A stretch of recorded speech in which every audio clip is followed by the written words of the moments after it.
सबसे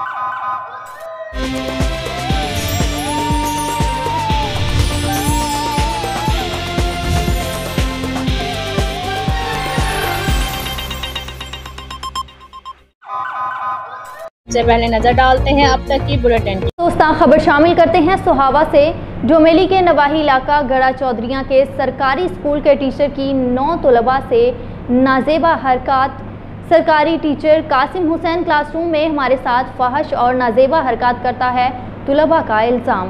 तलबा के वालिदैन ने महकमा तालीम को भी कार्रवाई के लिए दरख्वास्त दायर कर दी। मुकदमा दर्ज करके मुलजिम भी गिरफ्तार कर लिया गया।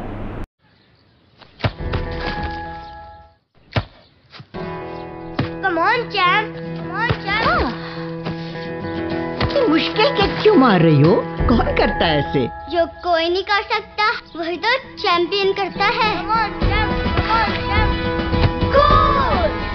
लो सूख गए दाग, अब कोई नहीं निकाल सकता। जो कोई नहीं कर सकता वही तो चैंपियन करता है। नया बेहतर सर्फ एक्सेल, इसकी स्टेन लिफ्टर टेक्नोलॉजी कपड़ों की तह में जाके सख्त सूखे दाग भी खींच निकाले। दागों की चैंपियन तो तुम्हारी अम्मी ही है। नया सर्फ एक्सेल, दागों का